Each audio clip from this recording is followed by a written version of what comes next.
Hello, everybody. Welcome to class with Professor Mead. Today we're going to talk about methods and our think, pair, share, or learning outcomes for the day. What's the scientific method? You should know that. All of the steps through by the end of this. Can you list or describe the steps in the model? What's the main types of empirical evidence? Those are factual evidence. And what is the difference between an independent variable and a dependent variable? So those are some of the basic things we're going through. So let us start with the scientific method.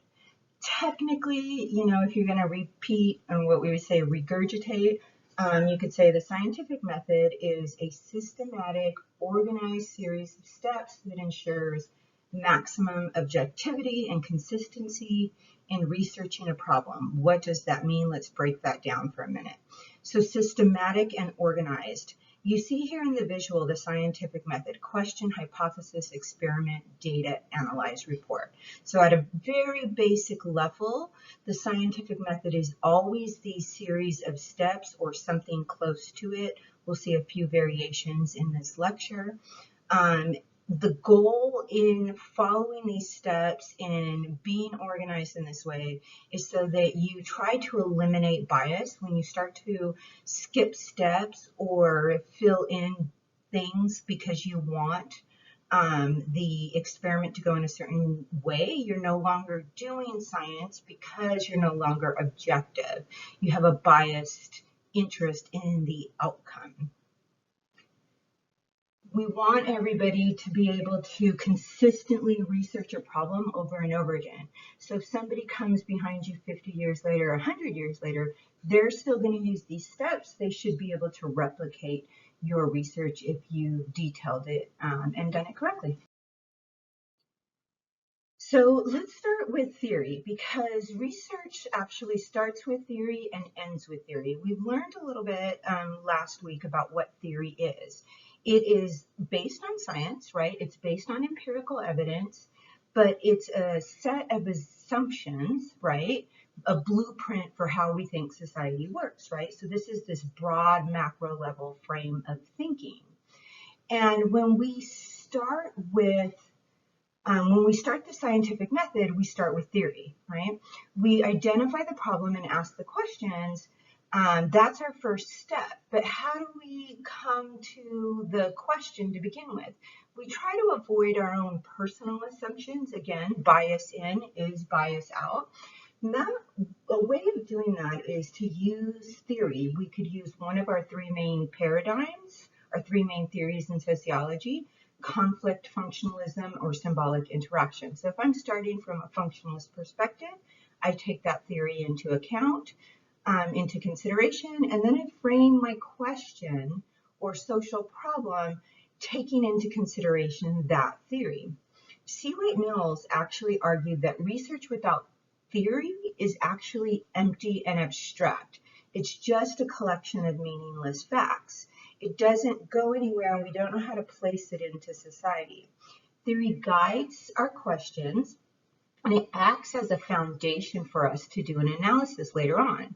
So we identify our problem with theory, then we review the literature, which means that we read and write a review of the academic peer-reviewed literature, not Google stuff, not news magazines, not things. We're not looking for things to support or an already preconceived hypothesis that we have.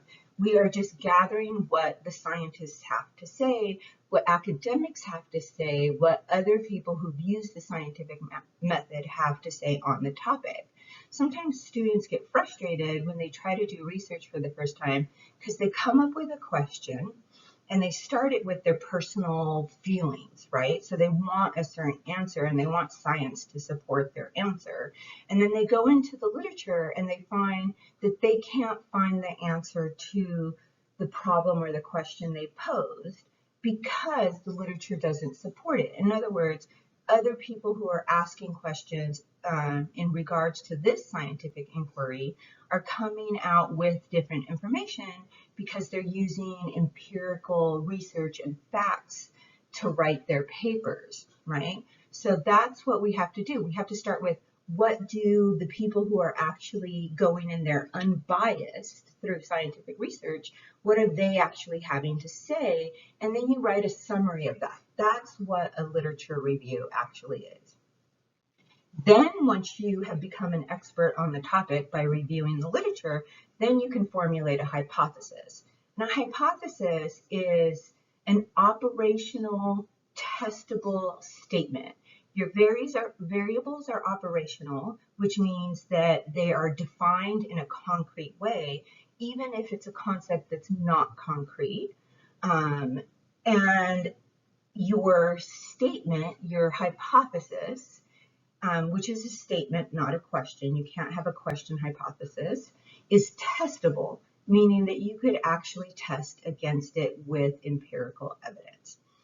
Then once you have that, you choose your method, and that means that the type of ways in which you're going to collect your data that are most appropriate for the hypothesis that you designed, that is your methods. And then you write up a little scenario about how you are going to collect this data. And once you're done collecting it, which is your data collection and field research, when you do your review, you actually go back again and write up how you collected your data, where you were, what you did, who it was, the methods that you used. We'll get into that later, that type of thing. Then you actually go out, you collect that data, you compile those facts, you use those methods. If you change anything, you keep note of that because you have to then put that into your final report. And then you interpret the data, right? So you go in and you look at your data, you do your analysis using theory, not your own personal assumptions or biases, which means that you started with theory and you ended with theory. You use theory to guide your questions, and then you use theory to do the analysis. You don't use your personal perspective to do an analysis. That would then make it biased.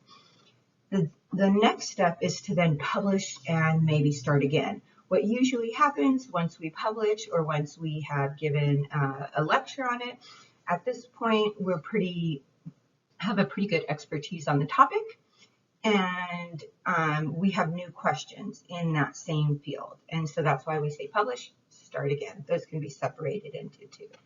So theory guides research questions and acts as a foundation for analysis when research is complete, right? So we start with theory, end with theory. So some of the standard practices for the scientific method, you use objective analysis. So we talked about this already briefly. This means practicing value-free research. If you start with bias, your results are going to be biased. So when we have companies like, I wanted to name a specific company, but I'm not going to. Pharmacy companies often start with a bias because they want their particular drug to be safe, be marketed, be sold, right? So in science, we call that junk in, junk out, right? So if you start with the bias, you're going to end up with biased results, even though it might look like scientific research. The way that we avoid that in science generally as academics is not to be financially, politically, or emotionally connected to the results of the data. You have to separate yourself from the results of the data so that you're not biased. So you will be practicing what we call value-free scientific research, or value-free research. You want to do the critical and systematic observation, right? Follow those scientific rules and methods to help you be unbiased and to practice value-free research. Here you see another version of it. I like this one as well. This is a sociological research methods version. You'll see they're all pretty much the same, but they can use a little bit different terminology.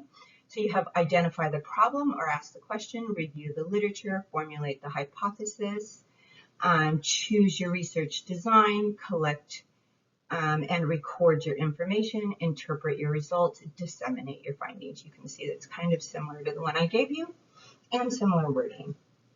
We always use empirical evidence. So empirical evidence are facts. They have to be tangible, right? So think, I can smell it, I can hear it, I can see it, I can touch it, I can taste it. Those are tangible facts.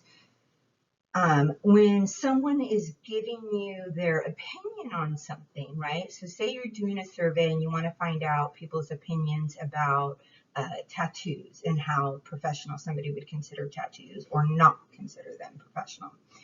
When you collect that data and you compile it, they are considered facts, but they're facts of opinions. So you can't say that this is specifically a tangible reality. You can say this is the opinion of this population of people.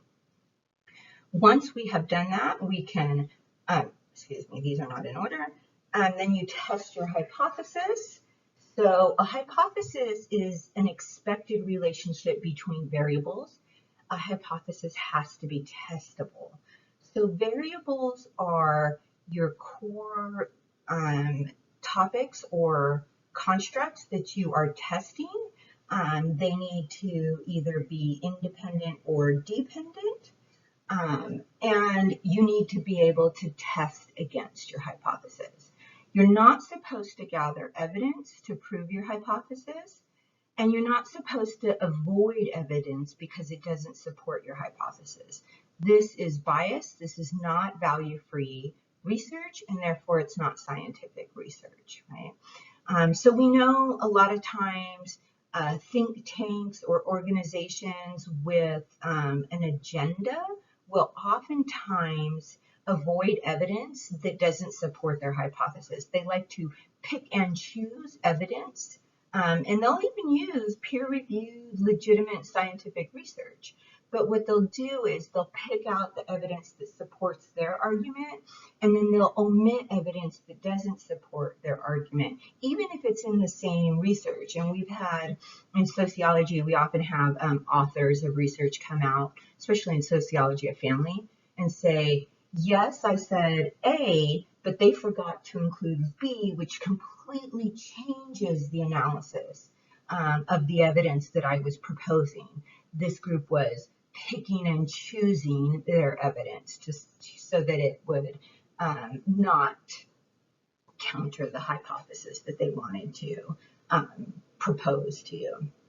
And then again, as you can see, this is probably important. You start with theory, you end with theory. When you go to ask your question, sociologists are guided by theory, they're informed by theory, and they analyze the theory. So it comes full circle for us. Okay, so let's look specifically at the research methods model.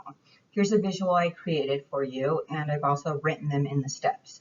So the steps are defining the problem or asking the question, reviewing the literature, formulating the hypothesis, choosing a research method, collecting the data, analyzing the results, sharing the results, and starting over again.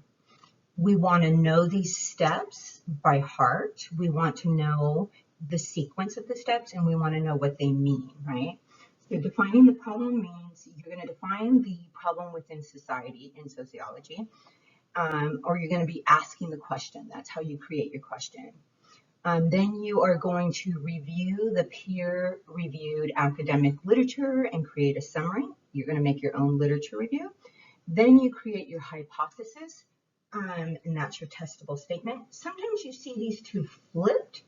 It's not really appropriate to create a hypothesis before you do a literature review, especially if you're new to research or new to a topic. You will sometimes see these flipped if somebody has been doing research in this particular subtopic for years and years, so they can create a hypothesis before reviewing the specific literature, but that's only because they already have a foundation in that topic. Otherwise, it's not appropriate. Then you outline your research methods. You're going to pick and choose and define and lay out step by step what methods you are using to collect the data.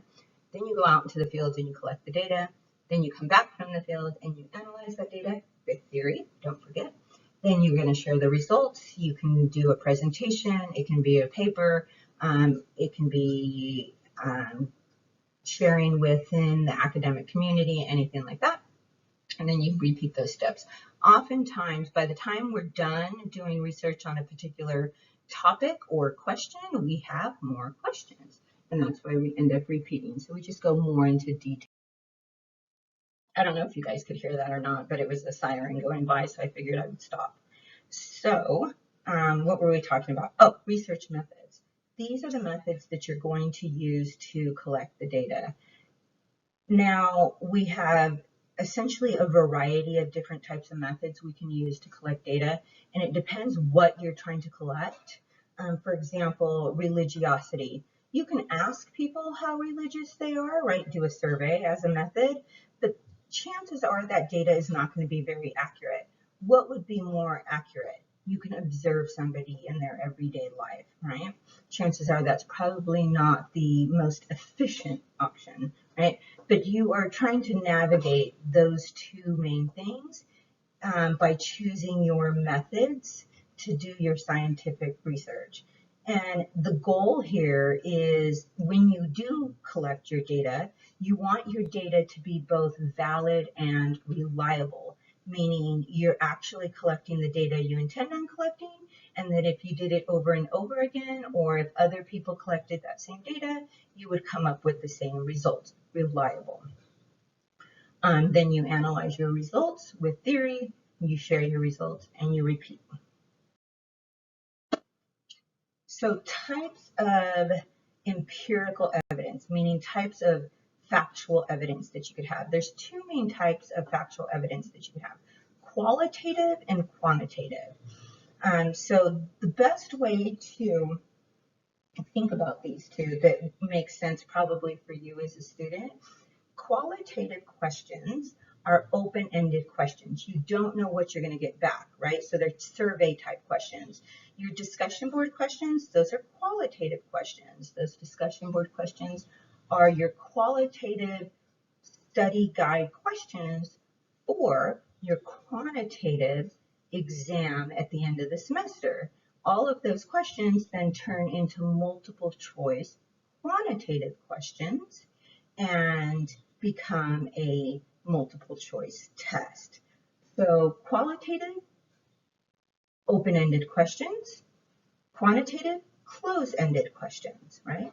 So when we do qualitative research, we're often doing semi-structured data collection or unstructured data collection, meaning you don't know what kind of information you're going to get back if you ask an open-ended question, or you have open-ended observational research or only semi-structured observational research.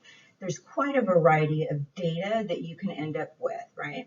Because of this, we tend to do it with smaller populations, and it tends to be give us a more complex, in-depth understanding of the data we're trying to assess. We can do qualitative research with large populations, but because of how time-consuming it is, you often don't see that within society. Quantitative, on the other hand, tends to be done with larger populations because you tend to be doing very structured data collection. So you have more simple, well-defined measures. You know what information you're going to get back. Think the multiple choice test, right? So you're only going to be able to answer A through D versus being able to answer in any way that you want for that qualitative answer.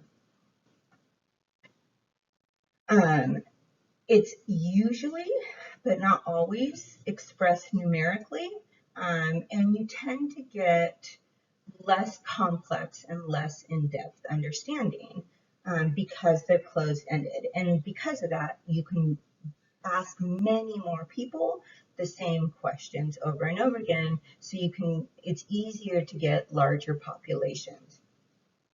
So the example I would like to use to kind of give you between qualitative and quantitative, if I were to ask the entire class here, how many of you prefer chocolate ice cream to vanilla ice cream?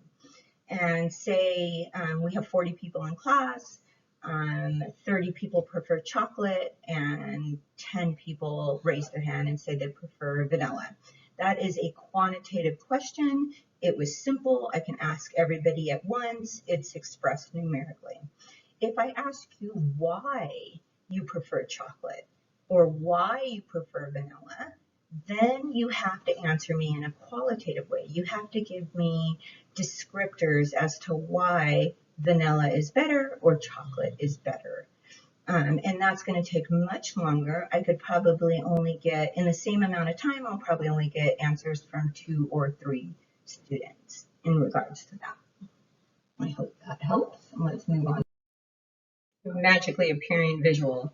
So experiments, I wanted to show you this. These are experimental designs. This is often what we think about when we are thinking about research or experiments. So an experiment essentially sets you up to control for any external variables, meaning you don't want anything to mess with the hypothesis that you're testing. So there's essentially 4 group designs that the Solomon 4 group design, they're just kind of the standard, most basic, simple experimental design. And it's this one right here, right? So you start with collecting a random group, then you do an observation, then you do a treatment and an observation. So here you have, if you were to have a one-shot case study, you would have a treatment and then observation. If you have a one group pre-test, post-test, you would have observations, so maybe give somebody a test, then you do the experiment, and then you give them a test again. For a pre-test, post-test, you would have 2 groups.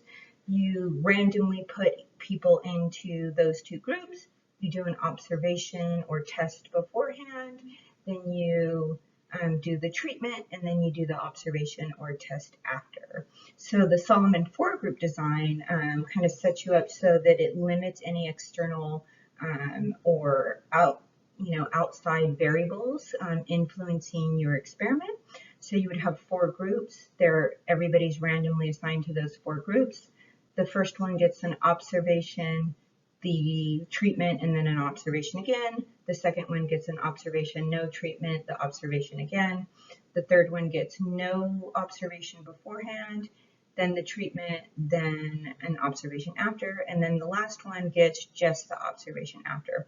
What this does is it controls for possibly the pre-test or observation influencing the treatment, the post-test or the treatment actually influencing the treatment, or some combination of both. That's why you have all 4. So almost done here. The last thing that we want to talk about that's a little bit complicated is validity and reliability. We've talked about conceptualization and operationalization. The whole point of conceptualization is to make something that's not concrete so that you can measure it in a valid and reliable way. So what's the difference between validity and reliability? Validity is that you are measuring something that you intend on measuring, and reliability is that you're measuring it consistently over time or from person to person. You can reliably measure something, but it's not valid. The example of that would be this one, right? So this is reliable but not valid. You're consistently measuring something other than what you intended on measuring. This one is low validity, low reliability. This one's not reliable nor valid. And then this one's both reliable or valid, trying to make the visual that you're measuring what you intend on measuring, and you're doing so in a very reliable way. Okay, so our review, these are the things that you need to try to articulate for yourself, review them, define a variable, independent variable, dependent variable, a population and a target population. This was in your text, but I didn't review this here. So population is any statistical group of people based on identified characteristics, and a target population are the characteristics of the group who you will be targeting for research. In our culture, we say population, we think of like the sign that we see as we're entering LA, where it says there are 10 million people who live in LA County. When we're talking about population in research, it doesn't mean that.